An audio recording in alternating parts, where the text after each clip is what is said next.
हे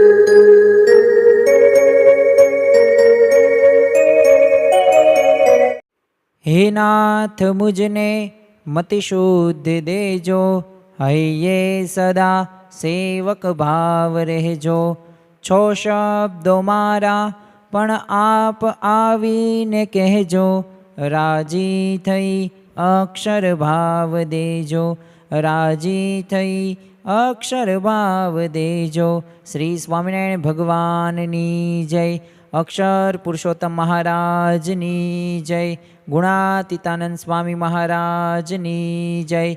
प्रमुख स्वामी महाराजनी जय।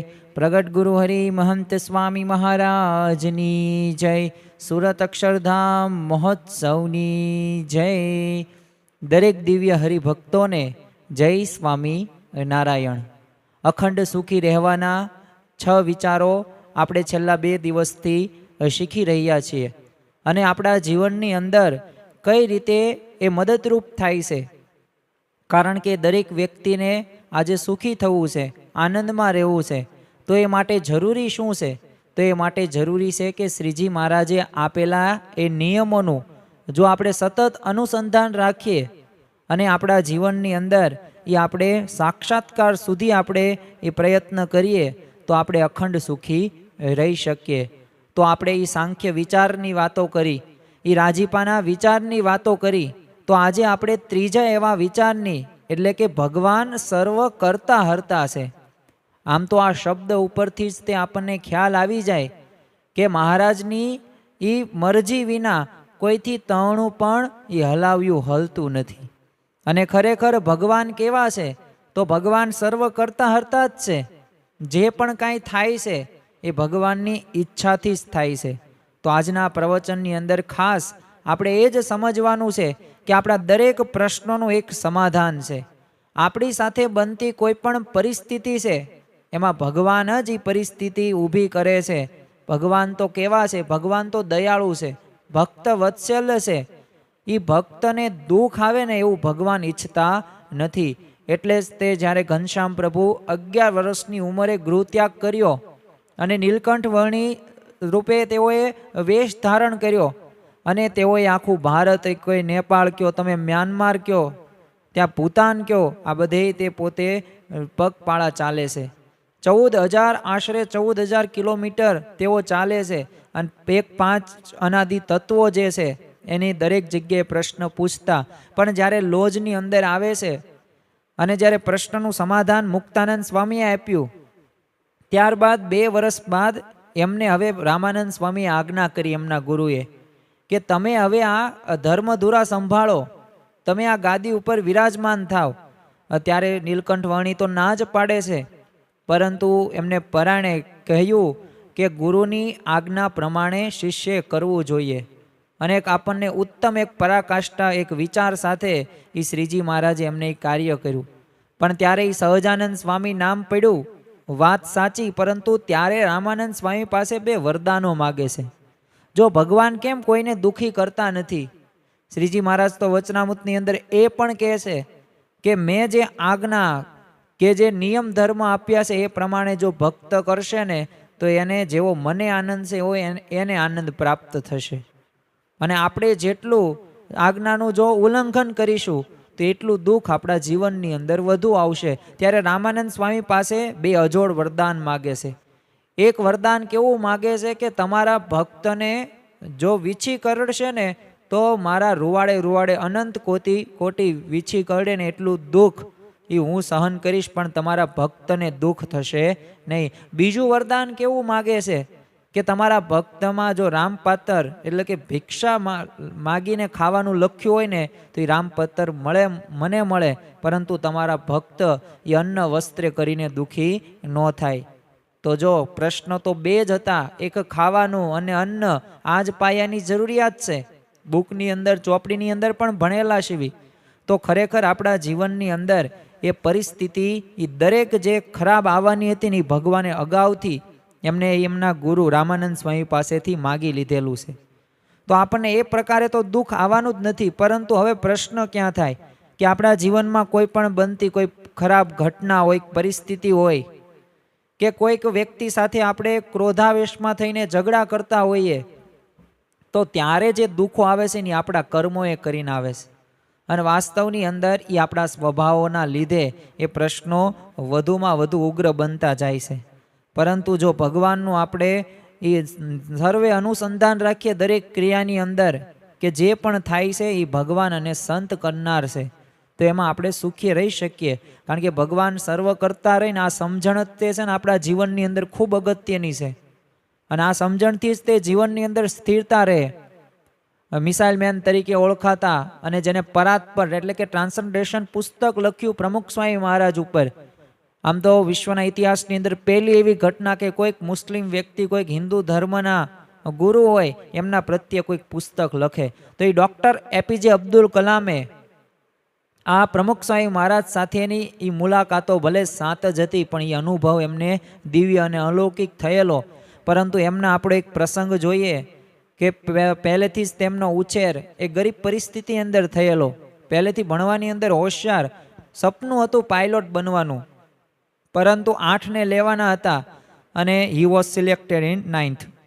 પોતે 9માં થયા એટલે રિજેક્ટ થયા, એમાં નપાસ થયા, નાસીપાસ થઈ જાય છે. ચિંતિત આટલા વર્ષો સુધી મહેનત કરીને હું પાસ ન થયો, મારું નામ ન આવ્યું. પણ એક સંત સાધુ એને સમજાવે છે કે ભગવાને આના કરતાં પણ સારું તારા માટે રાખ્યું હશે. અને ખરેખર એ ડૉક્ટર એપીજે અબ્દુલ કલામને એક વિચાર એ લઈને એ ભગવાન સર્વ કરતા હરતા છે ને એ વિચારની દ્રઢતા એમાં થઈ ગઈ.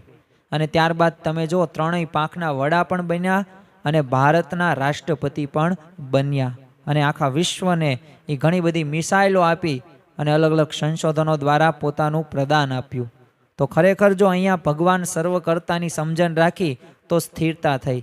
મહંત સ્વામી મહારાજ પણ આપણને કહે છે કે જો ભગવાનના કર્તાપણાનું જો આપણે લક્ષાર્થ જ્ઞાન થાય ને તો જીવનમાં છે ને 80% પ્રશ્નોની હલત થઈ જાય છે. અને મહંત સ્વામી મહારાજ જ્યારે ગોંડલની અંદર વિરાજમાન હતા ત્યારે તો કહેલું કે આપણા જે પ્રશ્નો રહ્યા ને કે પત્ની મારી સાથે ઝઘડો કરે છે, દીકરાઓ કાંઈ માનતા નથી, ધંધો વ્યવસાય વ્યવસ્થિત ચાલતો નથી, આ શરીરના રોગના પ્રશ્નો છે, આવા બધાય પ્રશ્નો રહ્યા ને એ આપણા ધોઈના ઢેફા જેવા છે. પરંતુ જે આપણને પ્રાપ્તિ થઈ છે ને આ પ્રાપ્તિ ગિરનાર જેવી થઈ છે. તો અહીંયા જો મહંત સ્વામી મહારાજનો કહેવાનો ઉદ્દેશ એ જ છે કે જો આપણે કર્તાપણાનું સતત અનુસંધાન રાખીએ ને તો 80% પ્રશ્નો હલ જ થઈ જાય છે.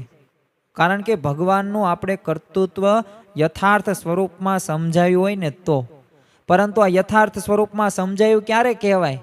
તો એના માટે સર્વપ્રથમ આપણે સમજવું પડે કે ભગવાનનું કર્તાપણું એટલે શું, કે ભગવાન એ સર્વ કરતા શા માટે છે?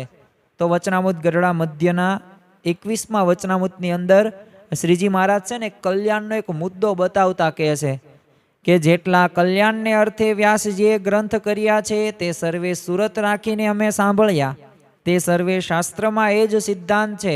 અને જીવના કલ્યાણને અર્થે પણ એટલી જ વાત છે કે આ સર્વે જગત છે તેના કરતા હરતા એક ભગવાન છે. શ્રીજી મહારાજ પોતે આ વચનામૃતની અંદર પોતે બોલે છે અને એમની વાણી એમનું સ્વરૂપ છે. અને શું બોલે છે કે મેં બધાય તે એ કલ્યાણના જે અર્થે જે વ્યાસજીએ જે ગ્રંથો લખ્યા છે ને તૈયાર, એ બધાય મેં છે ને ધ્યાન રાખીને સાંભળ્યા છે.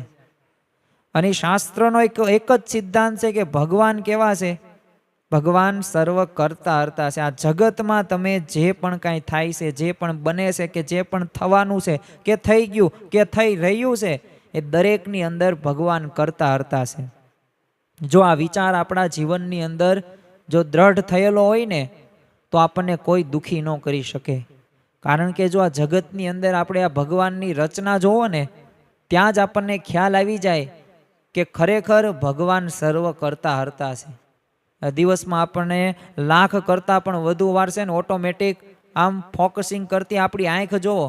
કોઈ કેમેરો હોય ને તો આ કેમેરો તો થોડીક એની કેપેસિટી હોય, તરત બગડી જાય, ભલે 2, 5, 10 લાખનો લીધો હોય.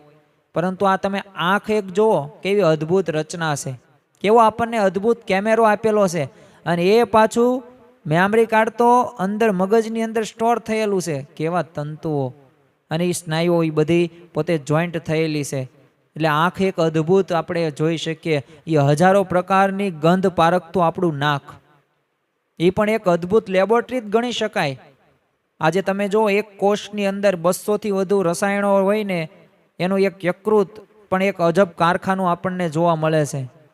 આ તો શરીરના ભાગો નહીં, પરંતુ તમે સમગ્ર સૃષ્ટિ જુઓ કે તમે એક બીજમાંથી તમને ગળપણવાળું કોઈક સફરજન કે કેરી કે તરબૂચ કે દ્રાક્ષ, તમને એના કલર પણ અલગ, એનો સ્વાદ પણ અલગ, એમાં કંઈક મિનરલ્સ કે વિટામિન પણ અલગ અલગ મળતું હોય. તો આ રચના તો જુઓ, એક જળના એક ટીપામાંથી એક આ મનુષ્યનું સર્જન થયું છે. અરે કોઈક આંખ નાકના તે કે કાનના કે ગળાના કોઈક ડૉક્ટરો હોય ને, એ 30 40 વર્ષ અનુભવી હોય, એને એ જ કાર્ય કર્યું હોય, પણ છતાં પણ એ છેલ્લે અંતે શું કહે છે કે હજી મેં એ કાનની મેં આખી રચના પૂરી નથી કરી. ભલે મેં નકરું કાનના જ તે હું દરેક પ્રકારના પેશન્ટ્સને તપાસ કરું છું, પણ છતાં પણ એ કાન સંપૂર્ણ મને ખબર નથી. તો વિચાર તો કરો કે 30 40 વર્ષ સુધી જે ડૉક્ટરોએ વિભાગમાં જ કામ કર્યું, એ અંગની અંદર જ કામ કર્યું હોય, છતાં પણ આ ભગવાનની રચનાની પામી નથી શક્યા. તો આપણે જે સૃષ્ટિની અંદર રહીએ છીએ ને, એનું આપણા શરીરનું, એ આપણી બુદ્ધિનું એ સર્જન છે ને ભગવાને કર્યું છે. એ માટે આપણે એને ભગવાન માટે કંઈક તો કરવું જોઈએ. જો ભગવાને આપણને આટલું બધું આપ્યું હોય, 2019ની અંદર જ તે COVID-19 આવેલો, ત્યારે આપણને પણ ખ્યાલ છે કે લોકડાઉનની પરિસ્થિતિ હતી, એ ધંધા વ્યવસાય નોકરી બધું સ્ટોપ હતું. પણ ત્યારે આપણને ખ્યાલ છે કે ઓક્સિજનના એ ગેસના એ સિલિન્ડર હતા, એ કેટલા મોંઘા હતા. એ સિવાય પણ ત્યારે આપણને ખબર પડી કે એક શુદ્ધ એક એવા ઓક્સિજનની પણ જરૂર કેટલી પડે છે. અને ત્યારે એના લીધે ઘણા બધા વ્યક્તિઓનું મૃત્યુ પણ થયું. તો આપણને આ મફતની અંદર આ ઓક્સિજન વાયુ આપો, આ સૂર્યપ્રકાશ આપો, કારણ કે સૂર્યપ્રકાશથી જ તમે આ બધી વનસ્પતિઓ જે તમે બપોરે સાંજે સવારે જે તમે જમો છો, રોટલી શાક કે દાળ ભાત, આ બધું તેનાથી તો સર્જન થયું છે. અને એનાથી તો આપણે બધી ઉર્જાઓ અત્યારે મેળવીએ છીએ. અને ખરેખર આપણે જે પણ કાંઈ વિચારીએ છીએ ને, એમાં પણ એ ભગવાન જે પ્રેરક છે. તો જો કાંઈક તો ભગવાને આમાં રચના કરેલી છે. અને આ ભાવનાથી જો આપણા ભગવાન પ્રત્યેની ભક્તિ હોય ને, અને સમર્પણમાં વૃદ્ધિ થાય છે, અને તો જ ભગવાનનો મહિમા સમજાય છે. આવા આપણા દરરોજ આપણી સાથે બનતી ઘટનાઓ યાદ રાખજો કે બહાર દુનિયાની અંદર જે કંપની અંદર જેટલા કેમિકલ નથી બનતા ને, એટલે આપણા શરીરની અંદર દરરોજ બને છે. એની ગણના પણ ન થઈ શકે. તો ભગવાન સર્વ કરતા હરતા છે. બીજું કે ભગવાન છે ને બધાના સૌના પ્રેરક પણ છે. ભગવાન સૌના પ્રેરક એટલે શું? તો છે ને સૌમાં રહીને પ્રેરણા આપનારા ભગવાન છે. આ વાત સમજવાથી તો આપણને ઘણા બધા લાભ થાય. મહાભારતના એક પ્રસંગની વાત કરીએ કે 18 દિવસી ભીષણ જે મહાભારત થયું, એક બાજુ હતો ધર્મ, એક બાજુ અધર્મ હતા. એક બાજુ તો દ્રોણાચાર્ય, કૃપાચાર્ય, અરે દાનેશ્વરી, કર્ણ, શકુની, એ દુર્યોધન હતો, દુશાસન હતો. અને સામા પક્ષે કોણ હતો? તો યુધિષ્ઠિર, ભીમ, અર્જુન, નકુલ, સહદેવ, 5 પાંડવો અને સામે 100 કૌરવો. વિજય કોનો થાય છે? તો વિજય થાય છે કે ભગવાન જેમના પક્ષની અંદર હોય છે. શ્રી કૃષ્ણ ભગવાન પાંડવોના પક્ષની અંદર હોય છે. એ અર્જુનના સારથી બનેલા હોય છે, માર્ગદર્શક બનેલા હોય છે, અને એમનો વિજય થાય છે. અને યુદ્ધ પૂરું થઈ ગયું, અને ત્યારે ધૃતરાષ્ટ્ર અને ગાંધારી રણ મેદાનની અંદર આવે છે, અને કેવો કલ્પાત કરે છે, કેવા રડતા રડતા. અને ત્યારે આ ગાંધારી પોતે શ્રી કૃષ્ણ ભગવાનને એ શ્રાપ દે છે કે જેવી રીતે અમારી સગી અમે ભલે જોઈ નથી શકતા, પણ અમે હૈયા છીએ ને અમારા પુત્રનો વિનાશ થઈ ગયો છે ને તારી લીધે જ થયું છે ને, એમ તારું પણ યાદવ કુળ આવી રીતે જ તે તું તમે જોઈ શકશો પણ કાંઈ કરી નહીં શકો, આવો શ્રાપ આપે છે. શ્રી કૃષ્ણ ભગવાન તો પોતે સ્વીકારી લે છે. પરંતુ ત્યારે શ્રી કૃષ્ણ ભગવાને એમાં એમને સમજાવ્યું. એ આખા મહાભારતની અંદર 18 દિવસ કોણ યુદ્ધ કોને કોને મારે છે અને કોણ શું કરે છે, એક બાર્બરિક હતો. આ બાર્બરિકને બધું બી સાક્ષી હતો એક એક ઘટનાનો. અને બાર્બરિકને કહેવામાં આવ્યું કે આ રાજાને, આ ગાંધારી માતા, એમને જણાવો કે કોણ કોને મારતા હતા ને કોણ કોની સાથે યુદ્ધ કરતા હતા. અને ત્યારે શ્રી કૃષ્ણ ભગવાને પોતાની દિવ્ય દ્રષ્ટિઓ આપી. અને દિવ્ય દ્રષ્ટિની અંદર જોયું ને, તો એ ભીષ્મ પિતામાં એ શ્રી કૃષ્ણ, એ અર્જુન તો શ્રી કૃષ્ણ એમાં દેખાણા, કર્ણમાં શ્રી કૃષ્ણ, દુર્યોધનમાં શ્રી કૃષ્ણ, દરેક બધી સેનાની અંદર પણ શ્રી કૃષ્ણ શ્રી કૃષ્ણ શ્રી કૃષ્ણ. બધેય ભગવાન. તો જો આના ઉપરથી આપણને ખ્યાલ આવે કે ભગવાન તો બધાયમાં છે, અને જે પણ કાંઈ કરે છે ને એ ભગવાનની પ્રેરણાથી થાય છે. આપણે તો ખાલી નિમિત્ત માત્ર છીએ. કારણ કે જેમ આપણને પણ ગોવર્ધન પર્વત ભગવાને ઉપાડ્યો, પણ ત્યારે કોઈ કે આમ આંગળીને ટેકોય કર્યો, કોઈ કે લાકડી કર્યું, તે બધાને શું લાગ્યું કે અમે ટેકો કર્યો. એમ આપણને તો આ નિમિત્ત માત્ર બનાવે છે. તો જો આ વાત આપણે માનીએ કે પ્રેરણા આપનાર પણ ભગવાન છે, આપણને સારો વિચાર આપનાર પણ ભગવાન છે, તો જો આ વિચાર આપણે સમજી લઈએ ને તો ઘણા બધા લાભો આપણા જીવનની અંદર થાય છે. જો ભગવાન સૌના પ્રેરક મનાય ને તો આપણને ક્યારેય કોઈ આપણી આવડત કે જ્ઞાન કે નોકરી કે વ્યવસાય કે ધન કે સંપત્તિ, એ આપણી પાસે ગમે એટલી સ્કિલ હોય ને એની અંદર આપણને કોઈ અભિમાન જ ન આવે, અહંકાર જ ન આવે. જો દુર્યોધનને, રાવણને, એ કંસને એ અભિમાન હતું, એ પોતાની શક્તિનું અભિમાન હતું ને તો એનો વિનાશ થયો. તો જો કારણ કે આપણી અંદર છે ને સારી પ્રેરણા કરનાર એ આવડત કે ગુણો હોય કે જ્ઞાનને એ પ્રેરનારા પણ ભગવાન છે. એ તમને સારું સુજાડે ને તો સમજી લેવાનું કે ભગવાન તમારા ઉપર કૃપા કરે છે ત્યારે તમને સુજાણ્યું. બાકી તમારી પાસે હોય ને તોય તમને મળતું નથી. એક ભિખારી છે ને પોતે દરરોજ વર્ષોથી ભીખ માગે, 30-40 વર્ષથી ભીખ, એ અવસ્થાની અંદર જ તે. એટલે એ છે ને એક બસકા નીચે, હવે નીચે જે બસકું હતું એ પોતે સ્ટીલનું હતું અને તાળું મારેલું હતું, એટલે એ માથે જ ભીખ માગે. પણ છેલ્લે અંતકાળે પોતે મૃત્યુ પામ્યો ત્યારે કોઈક અન્ય વ્યક્તિઓ બધા આવ્યા અને એ બસકું ખોલ્યું તો એની અંદર છે ને ઘણા બધા ધન હતું, સોનું હતું, પૈસા હતા. હવે ભિખારી તો છેલ્લા 25-30 વર્ષથી એના ઉપર બેસીને જ ભીખ માગતો હતો. એને એકય વખત એવો વિચાર ન આવ્યો કે હું આની અંદર જોઉં તો ખરી શું છે. જો વિચાર ન આપ્યો, એ તો કર્મને આધીન હોય, પણ જો ભગવાનને તો એ પ્રેરણા આપી હોય તો આપે. એ આપણે એમને રાજી કરવાના વિચાર સાથે એમની ક્રિયાઓ, એમનું ભજન ભક્તિ કરતા હોઈએ તો આપણને ગુણો, જ્ઞાન, આવડત આપે છે ને ભગવાન જ આપે છે. એટલે બધા એના પ્રેરક છે ને ભગવાન છે. નથી કહેતા કોઈકને આપે ને તો કેટલું બધું આપી દે, અને અમુક ગમે એટલી રાત દિવસ મહેનત કરે તો એને કાંઈ મળે પણ નહીં. તો આ બધી લીલાઓ જે છે ને ભગવાનની છે. ગુણાતીતાનંદ સ્વામીએ પણ 4થા પ્રકરણની 125મી વાતમાં કીધું છે કે હરેક વાતમાં, બોલવામાં, ક્રિયામાં સૂજી આવે એ મહારાજની પ્રેરણા છે એમ સમજવું. તો જો અહીંયા શ્રીજી મહારાજ જે આપણને કહે છે એ જ વાત અહીંયા આપણને ગુણાતીતાનંદ સ્વામી કહે છે કે તમે જે વાત કરો છો, તમે જે બોલો છો, તમે જે ક્રિયા કરો છો એમાં તમને સૂજી આવે ને સમજી લેવાની ભગવાનની પ્રેરણા જ છે. કારણ કે તમે ગમે તેટલા સ્વસ્થ હોય પણ સવારમાં તમને જગાડવા કે એમનામ હુવરાઈ દેવા એ ભગવાન જ તે તમને સુવરાવે છે ને ભગવાન જ તમને જગાડે છે. પણ હા, તમે ભગવાન સાથે સંબંધની અંદર હોય, એ ભક્તિ, જ્ઞાન, વૈરાગ્ય, એકાંતિક ધર્મ એ કરીને તમે ભગવાનનું ભજન કરતા હોય, નામ સ્મરણ કરતા હોય તો એમાં તમારો સાથ આપે ને આપે. કારણ કે એના નિયમો, એની આજ્ઞા પ્રમાણે જો તમારું જીવન હોય ને તો એ તમારી સામે જોવે જ તે. જો અનુસંધાન સતત ન રહે ને તો યાદ રાખવું કે માણસની એક દશા ગાંડા જેવી છે ને, એક નીચે ચાલતા શ્વાન, કૂતરા જેવી થઈ જાય. એટલે યાદ રાખવાનું કે કારણ કે હું કરું છું, હું કરું એ જ અજ્ઞાનતા, શટકનો ભાર જેમ શ્વાન તાણે. કૂતરાને કેવું લાગે ગાડા નીચે ચાલતો હોય ને કે ઓહો, આ હું આખા ગાડાનો ભાર હું જ સહન કરું છું, હું નીચે છું, જો હું વહી જઈશ ને તો ગાડું એમનામ ઊભું રહેશે. પણ એવું નથી. એ કૂતરો ન હોય તોય ગાડું ચાલે જ તે. એ ખોટું, એને ભ્રમ થઈ ગયો છે, અહંકાર થઈ ગયો છે. અને આનું જાણપણું આપતા શ્રીજી મહારાજ આપણને કહે છે કે જીવ ઈશ્વર તણો રે, માયા કાળ પુરુષ પ્રધાન. જીવ ઈશ્વર તણો રે, માયા કાળ પુરુષ પ્રધાન, સૌને વશ કરું રે, સૌનો પ્રેરક હું ભગવાન.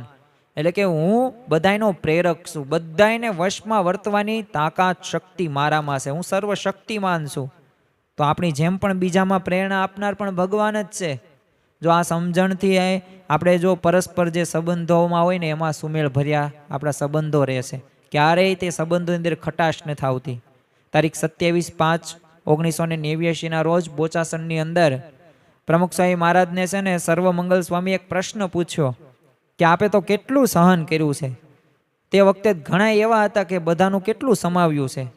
ત્યારે સ્વામીશ્રીએ શું કીધું, એ બધાએ સેવાઓ કેટલી કરી હતી અને ત્યારે સર્વમંગલ સ્વામી ફરી વખત કીધું, પણ એ લોકોએ શબ્દોની જડી વરસાવી હોય ત્યારે આપ કાંઈ નથી કર્યું, અને શબ્દો પડે ત્યારે કદાચ કોઈ બોલે નહીં, પણ પોતે જે પ્રવૃત્તિ કરતા હોય તો તેમાંથી તે તમે પાછા ન પડી જાઓ.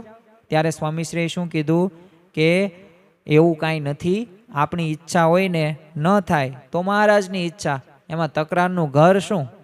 બીજા પ્રસંગે તે પ્રમુખ સ્વામી મહારાજે જણાવ્યું કે કોઈ કોઈનું બગાડતું નથી. આપણને કેવું લાગે છે કે આ મારું બગાડે છે, આને આમ કર્યું, હું કોઈ એમ કરતો જ નથી, જે રીતે ચાલવું પડે એમ ચલાતું જ નથી, અને કોઈ કોઈનું સુધારતું પણ નથી.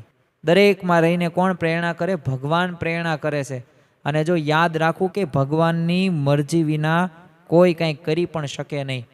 આપણને થાય ને કે ફલાણાએ મને વિઘ્ન કર્યું, એણે આમ કર્યું, પણ એમાં રહીને પણ કોણે કર્યું? ભગવાને જ કર્યું હોય. અને જો ભગવાન જે કરે એ આપણા સારા માટે હોય. આપણી સારી રીતે કરવાથી છે ને મોટું નુકસાન થવાનું હોય ને, પણ ભગવાને બીજામાં રહીને વિઘ્ન કરાવ્યું એટલે આપણી રક્ષા થઈ ગઈ. દરેકમાં રહીને ભગવાન આપણી કસોટી કરે છે. જો આ સમજણ હોય ને તો કોઈના પ્રત્યે આપણે ઈર્ષા ન થાય, કોઈનો અભાવ પણ ન આવે. અને યાદ આ જ રાખવાનું છે.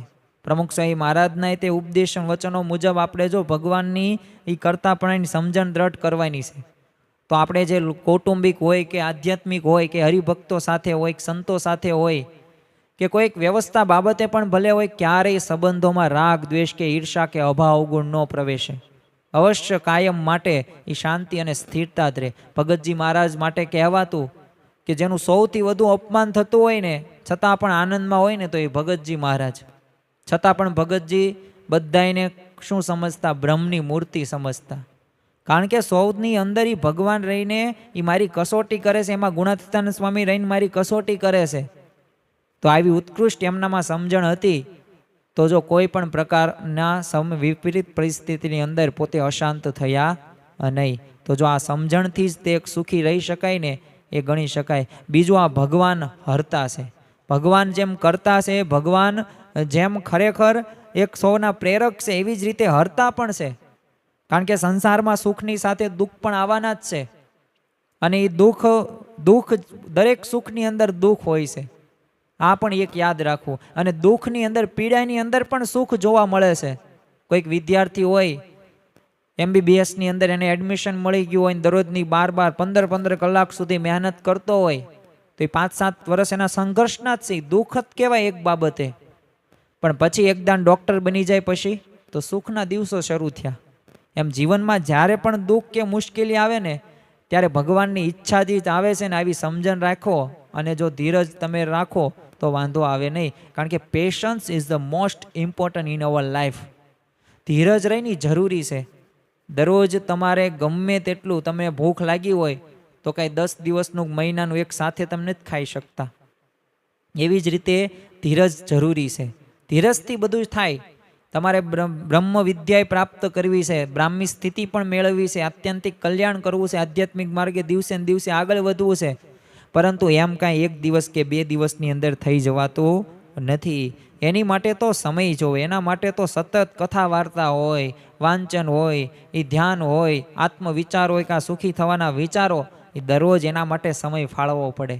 ગુણાતીતાનંદ સ્વામીએ કીધું છે ને કે ભગવાનની મોટાઈ જેના અંતરમાં સમજાણી હોય તેને ગમે તેવા દેશકાળની અવળાઈ થાય અથવા દેહના ગમે તેવો રોગ થઈ આવે ઇત્યાદિકમાં પણ એમ સમજે છે કે ભગવાનના કર્યા વિનાનું પાંદડું પણ કોઈનું હલાવ્યું હલતું નથી, એમ સમજીને સુખી રહે. ને એમ ન સમજે તેને કોઈ પ્રકારનો દેશકાળ આવે તો સત્સંગ ચૂથાઈ જાય. અહીંયા ગુણાતીતાનંદ સ્વામી આપણને એક સરસ મજાની વાત સમજાવે છે કે આપણને એમ લાગે કે આપણે સત્સંગી શીવી અને આધ્યાત્મિક માર્ગે આપણે વર્ષોથી આપણે આગળ વધી રહ્યા છીએ, પણ જો તમારા જીવનની અંદર જો આ સમજણ દ્રઢ ન હોય ને કે આ ભગવાન જ તે મારી સાથે આ સારું કે ખરાબ કરે છે. કારણ કે ભગવાન કેવા છે? તો ભગવાન આપણે જે સૂળીનું દુઃખ હોય ને એ કાંટે મટાડે એવા છે, દયાળુ. પરંતુ જો એ કાંટો વાગતો હોય ને એમાંય તે આપણે મોટું દુઃખ વર્ણન કરી નાખીએ તો એમાં આપણો વાક છે, ભગવાનનો વાક નથી. પણ કેવી સમજણ રાખવાની છે? તો ગુણાતીતાનંદ સ્વામીએ શું કીધું કે ભગવાનને કર્યા વિના પાંદડું પણ કોઈનું હલાવ્યું હલતું નથી. જો આવું આપણે સમજીએ ને તો ક્યારેય સત્સંગમાંથી આપણે પાછા પડીએ નહીં. અને એટલે જ તે આ સમજણની સાથે ગુણાતીતાનંદ સ્વામી સમજાવે છે કે દાસના દુશ્મન હરિકેદી હોય નહીં, જેમ કરશે તેમ સુખ જ થશે. એટલે કે ભગવાન જે કરે છે ને એ આપણા હિત માટે છે, સુખ માટે છે. કદાચ જો પહેલી નજરે આપણને કેવું લાગે, દુઃખ લાગે, પરંતુ દુઃખ આપીને પણ ભગવાન આપણને સુખિયા કરે. જો આપણે અનંત જન્મોથી આપણે ગર્ભવાસની અંદર 1,84,ની અંદર ભટકીએ છીએ, કાંઈક એવી કસર રહી ગઈ હોય તો એવા દુઃખો પણ આવવાના છે.